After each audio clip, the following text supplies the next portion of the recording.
wa chama chochote, vijana hao wanapoteza haki ya kuchaguliwa kuwa viongozi na kubakiza haki ya kuchagua wengine kuwa viongozi.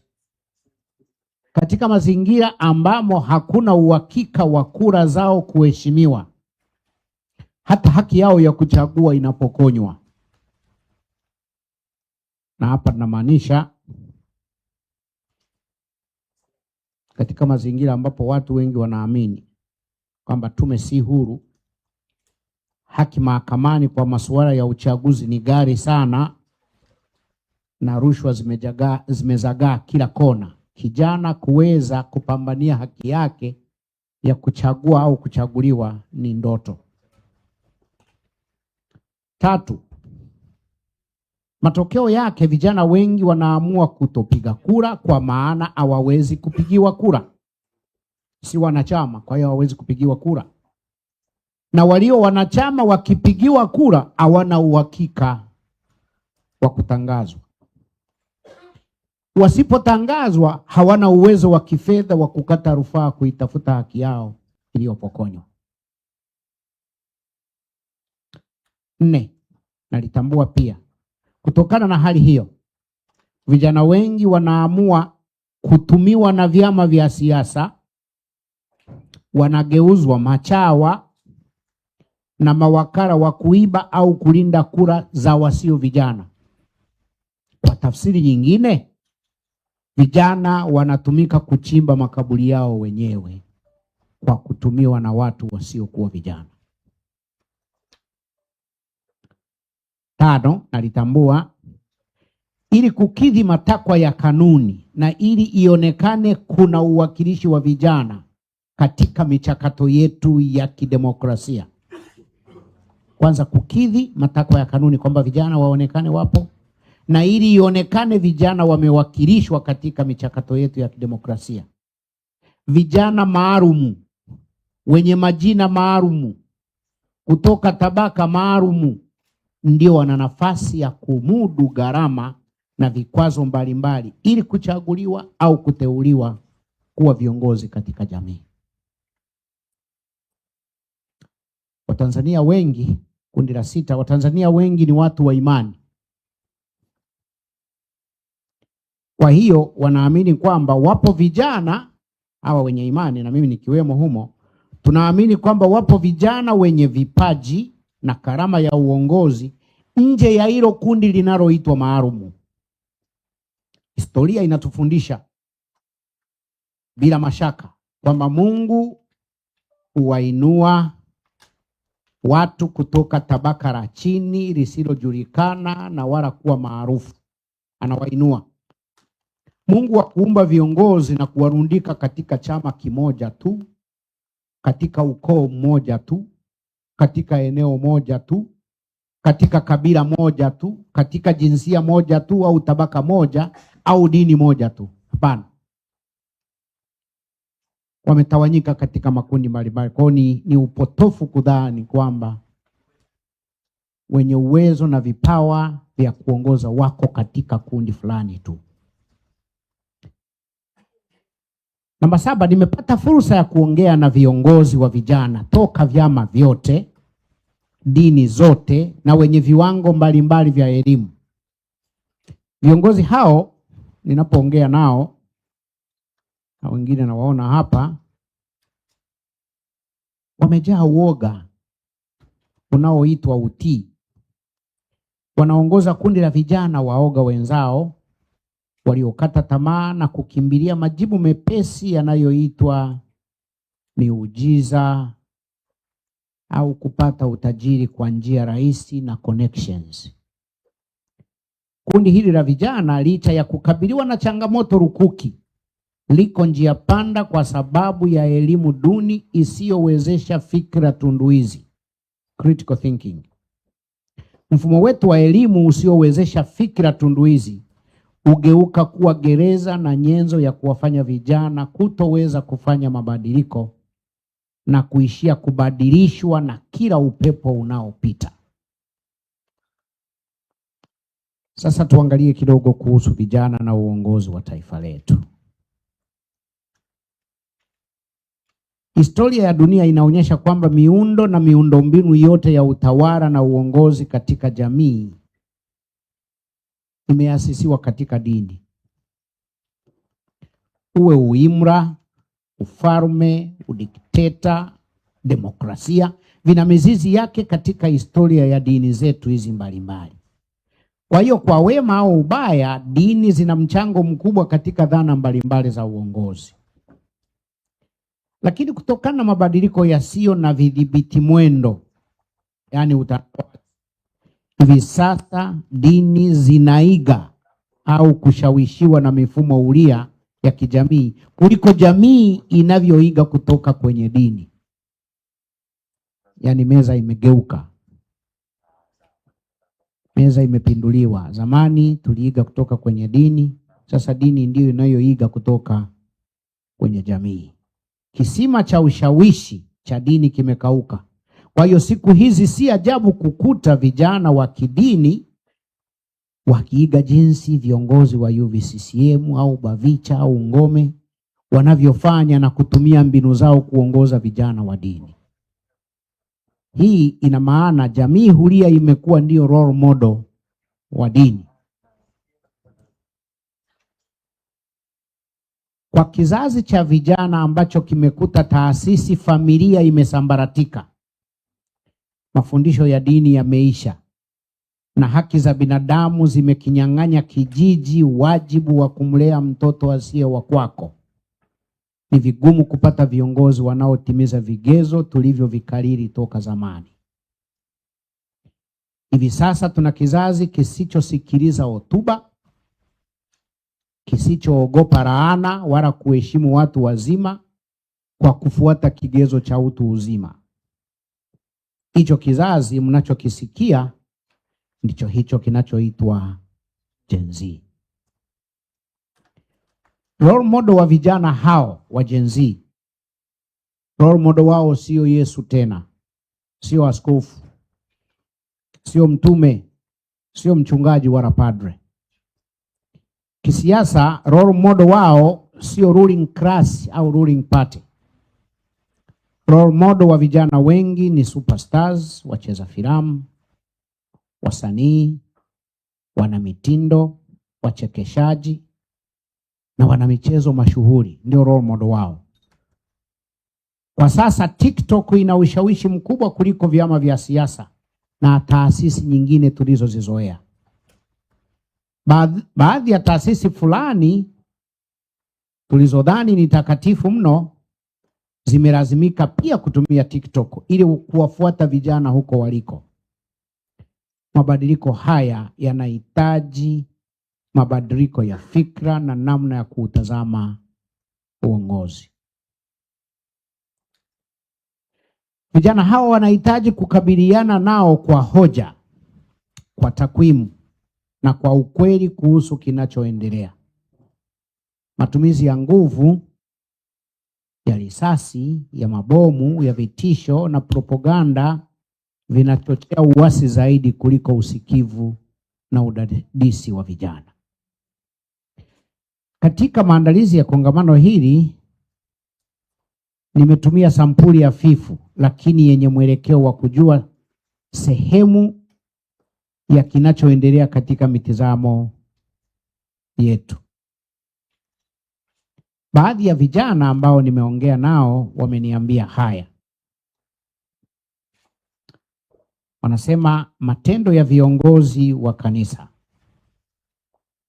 na mimi nikiwemo, yanawakatisha tamaa na kuwanyima fursa ya kulionea fahari kanisa lao. Hapa nilikuwa naongea na vijana wa kanisa langu. Sema mnatuangusha sana nyinyi wazee. Kuna msemo mwingine, viongozi wengi wa kanisa na vijana usijihusishe kujiingiza katika siasa. Siasa inakuwa demonized. Usiende kwenye siasa, chaneni na siasa. Baadhi ya viongozi wachache wanapatia moyo kushiriki siasa, wanawachagulia vyama vya kujiunga navyo.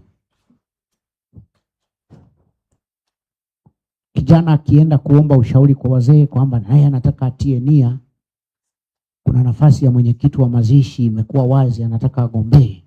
Anasema ukitaka ugombea nafasi hiyo pitia chama fulani. Vijana wengi wanaona viongozi wako kimya kuhusu mwenendo wa kisiasa, kwa hiyo wanawaiga kwa kudhani ukimya ni busara. Yaani unakuwa mtoto mzuri kwa kuwa kimya. Vijana wengi wanatenganisha changamoto zinazowakabili, kwa mfano ajira, ugumu wa maisha, ulevi, rushwa na kadhalika. Wanazitenganisha na mfumo wa siasa uliopo. Lakini hao vijana wanaamini pale ambapo mambo yako vizuri, mikopo ya elimu, usafiri na kadhalika, ni matokeo ya siasa nzuri. Hiki ni kiashiria kilichokomaa cha kukosekana kwa fikira tunduizi, kwamba mabaya yaliyopo yasihusishwe na siasa iliyopo, lakini mazuri yaliyopo ndio yahusishwe na siasa iliyopo. Sasa kuibuka kwa harakati za Gen Z hapa kwetu na huko nchi ya jirani ya Kenya kumeleta fursa mpya ya kuwatazama vijana kwa makini zaidi. Wataalamu wa kuchambua vizazi na fikra zake wametupanga katika makundi hayo. Nimemwona MC hapa anazungumzia habari ya Gen Z. Sasa kuna makundi haya wengine wafahamu yalivyopangwa. Kuna hao baby boomers, kuna hao generation X, kuna millennials, na hilo kundi la 4 ndio la Gen Z, ambao wana umri kati ya miaka 12 mpaka 27, waliozaliwa kati ya 97 mpaka 2012 ndio Gen Z. Sasa kuna mgogoro baridi lakini mkubwa baina ya vizazi, generation gap, katika mfumo wa maamuzi. Wazee hatutaki kuondoka na vijana wanasita kudai kuingia kwa kuhofia kwamba wataambiwa wana tamaa ya madaraka. Na hii imekuwa ni very classic and perennial, kwamba aliye madarakani anamwambia ni kwamba ana tamaa ya madaraka.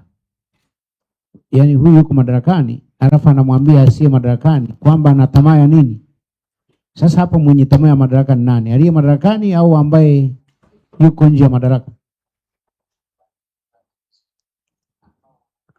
Kwa hiyo vijana wanasubiri wazeeke ndipo wawe viongozi. Na sifa moja ya kuwa kiongozi ukiwa mzee ni kuachana na ndoto na kukumbatia kumbukumbu. Jamii yoyote iliyokwama ina sifa hii katika safu za uongozi, kwamba kumbukumbu ni nyingi kuliko ndoto. Tukitaka kufurahishana hapa tunaambia jinsi mambo yalivyokuwa mazuri ya zamani, si ndio? Jinsi mambo yalivyokuwa mazuri. Kwa tunazungumzia zaidi yaliyopita kuliko ndoto za tunakokwenda. Kwa hiyo ule wimbo wa kwamba tuna taifa tajiri sana lenye neema ya kila namna hauwaingii vijana. Uhalisia wa kiuchumi na kisiasa hauonyeshi hivyo. Neema haionekani. Vijana wengi wamekwama na kukata tamaa, wakati viongozi wanazidi kuwabeza kuwa ni wavivu, hawajiongezi na hawana uvumilivu. Wakianza kujiongeza ndio wanaonekana wanatumwa na mabeberu wasiolitakia mema taifa letu. Lakini ni mtanziko wa fikra ndio umewafikisha hapa.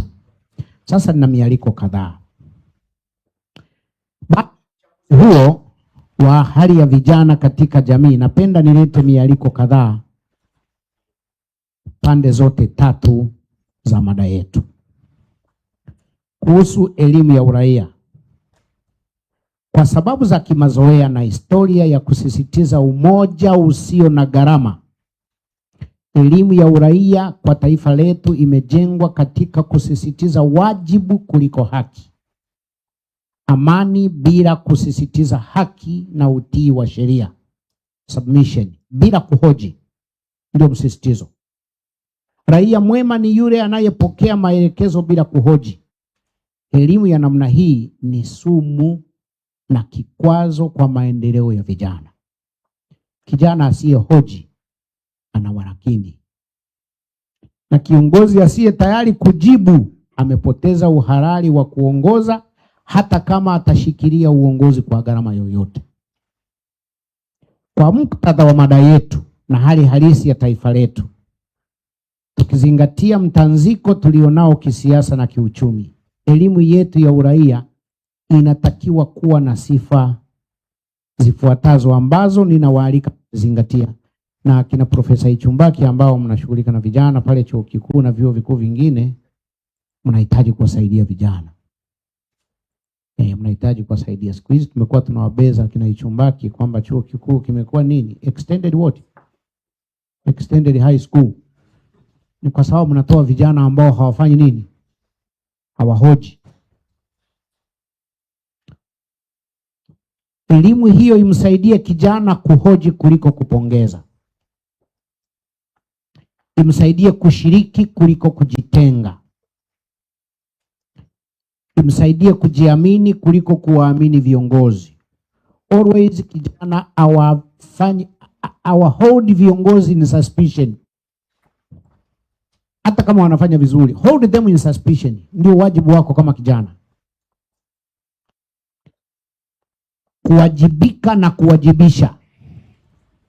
Kutetea haki kuliko kutetea vyama na viongozi. Kutetea nchi bila ulazima wa kutetea viongozi. Kutetea haki ya kufikiri tofauti bila kudhuriwa na wanaoona tofauti na wewe. Na njia nzuri hii ni kwamba pia wewe usiwaweke hatarini wanaofikiri tofauti na wewe. Ukitaka uvumiliwe, na wewe uonyeshe uvumilivu kwa wengine. Kutetea wengine ulazima wa kujitetea. Kutetea vizazi vijavyo kuliko kilichopo. Hii inaleta sustainability. Kutetea haki za msingi zinapopokwa na sheria kandamizi.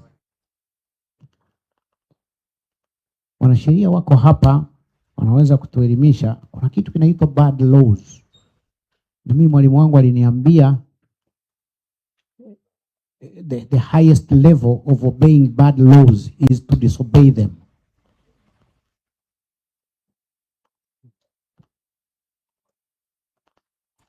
Kutetea haki ya kuwa huru na kuulinda huo uhuru ili uongezeke badala ya kupungua. Kutetea utu wa mtu bila kujali dini, kabila au chama gani anatokea mtu huyo. Maadamu ni mtu, atetewe utu wake. Sasa kuhusu siasa, mwaliko wangu ninawaalika nyote katika haya. Kushiriki siasa ni haki ya watu wote wanaopumua. Watu wote wanaopumua. As long as you live, kama unapumua, wewe unashiriki nini? Siasa. Kwa sababu na kupumua kwa kufuata maamuzi, kanuni na sheria zilizotungwa na wanasiasa. Siasa ni ujumla wa maisha yetu, yaani kula, kuvaa, kuamini, kutoamini, kulala na kuamka. Amini usiamini, wanasiasa wakuwa watu wote mlale na msiamke kesho, itatokea. Wakiamua kwamba leo hakuna kwenda kazini wote na amruhusiwi kutoka sebuleni, wote mtashinda wapi? Chumbani. Tusiwaachie hatima ya maisha yetu tuliyopewa kama zawadi na Mwenyezi Mungu. Mimi naamini hata aliyechelewesha mzigo wangu mpaka nikaenda kuazima suruali leo, na ametumia maamuzi ya kisiasa.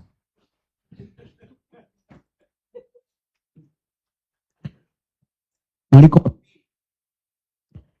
acheni kunyanyapaa siasa. vinginevyo mtaongozwa na watu wajinga na majambazi. Watu wema mkijitenga na siasa, majambazi ndio yatakayofanya nini?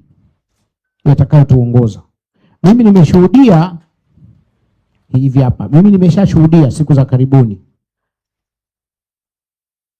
wajinga waliokuwa wakinitukana mtandaoni kuwa nachanganya dini na siasa, wamenitafuta kwa gharama kubwa ili niwatetee yanapowafika mambo magumu. Walikuwa wakinitukana kwamba mimi nachanganya dini na nini, lakini yalipofika mambo ndio wakasema, Baba Askofu, tunaomba tupazie sauti. Na mimi nikawa nauliza, mnataka niendelee dini na siasa?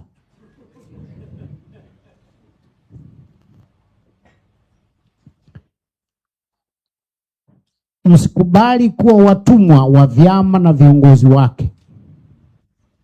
Msikubali. Baba wa Taifa alitufundisha bila kupepesa macho kuwa maendeleo ni uasi, rebellion. Kuridhika na hali iliyopo pamoja na uoga unaoitwa utii ni kuwarahisishia wezi na majambazi wanaoitwa wanasiasa ili watunyanyase kwa kutumia kura zetu za kweli au walizotuibia, wanazitumia kutunyanyasa. Leo hii vijana wasio na vyama wanaochagua bila kuwa na haki ya kuchaguliwa, mkiamua kuungana na kudai mgombea huru asiye na chama, mtashinda, maana mko wengi. Au mkiamua kuunda chama cha wasio na chama, hamna vyama, sasa mnaunda chama cha wasio na nini? Na chama. Hata msajili akigoma kukisajili kama anavyofanya siku hizi, kwa umoja wenu mkiamua kupiga au kutopiga kura, italeta mabadiliko makubwa katika mfumo wetu wa kidemokrasia. Vijana wasio na kadi za vyama ni wengi kuliko walio na kadi, lakini wenye kadi ni wajeuri, hata kama ni watumwa wa vyama na viongozi wake. Vyama vya siasa vyote vimegeuka kuwa mali za viongozi na wanachama wote wamegeuka kama vibarua wa vyama hivyo. Vyote kwa hili hakuna chama ambacho naweza kusema kina nafuu. Ukisha kuwa mwanachama wa chama, wewe unakuwa kibarua wa nini? Wa chama. Kufikiri unakuacha nyumbani unapokwenda kwenye chama. Vijana ndani ya jamii kwa ujumla mnaalikwa kuanzisha movement kwa vikundi na vyama. Inatengwa katika kuliko vikundi kama vinavyojengwa katika itikadi, kanuni na sheria. Vijana walioibadili historia ya dunia walitumia movement kuliko vikundi. Movement ina nguvu ya kuondoa mipaka ya bandia na kuunganisha watu kwa kutumia values. Vijana waliofanikiwa kuibadili dunia kwa kutumia movement, kwa mfano, Bwana Yesu alianza akiwa na miaka 30. Martin Luther miaka 34. Martin Luther King Jr. miaka 26. Julius Nyerere 32. Na wengine kina Mahatma Gandhi, Kwame Nkrumah, Nelson Mandela, wote walikuwa vijana walipoanza harakati. Hawakusubiri wao wazee. Hata wale walioanzisha movement na baadaye kuziasi na kuasi mapinduzi ya fikra, walianza harakati wakiwa vijana. Robert Mugabe, Yoweri Museveni, Patrick Lumumba, Fidel Castro na wengine ninaosita kuwataja kwa sasa.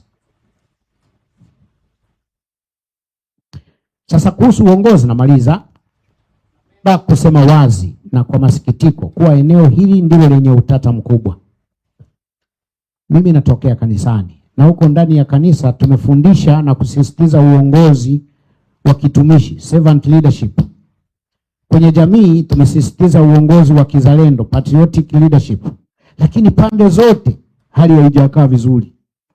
Viongozi wetu wa kiimani wanatuachia maswali mengi, ikiwa kweli mbingu wanayotuhubiria ipo au wanatuficha tu. Kwa sababu mambo anayoyafanya hapa yaonyeshe kama kuna nini, kuna mbingu huko. Viongozi wa jamii hulia, uzalendo wao unasababisha majuto kwa waliodhani wao ndio wazalendo. Pande zote mbili, utawala umechukua nafasi kuliko uongozi, hata kama utawala ni sehemu ya uongozi. Hivi sasa viongozi wanaopigiwa mfano barani Afrika na ulimwenguni ni wale wanaotawala kuliko kuongoza. Kimsikia Traore, kiona vijana wetu wanavyomkumbuka vizuri JPM, wanavyomshangilia Trump, Putin, Jinping, Kagame na kadhalika. Na mimi nimekuwa najiuliza kwa nini vijana wengi wanawashabikia watu hawa? Ushabiki wao kwa viongozi hawa ni jambo linalohitaji mjadala wenye uaminifu. Kwa sehemu viongozi hawa niliwataja wanashabikiwa kwa kusimamia maono yao na kuacha alama katika uongozi wao. Lakini njia waliyopitia kuacha alama pia imeacha alama.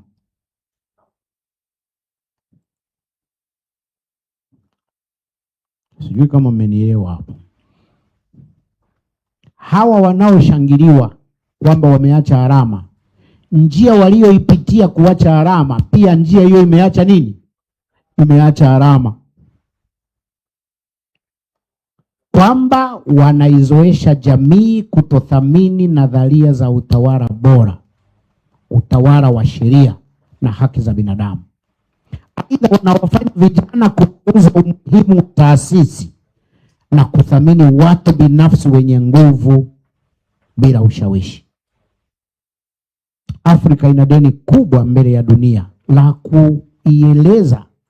Ikiwa demokrasia ya kimagharibi imeshindwa, je, ipi demokrasia ya Kiafrika inayofanya kazi?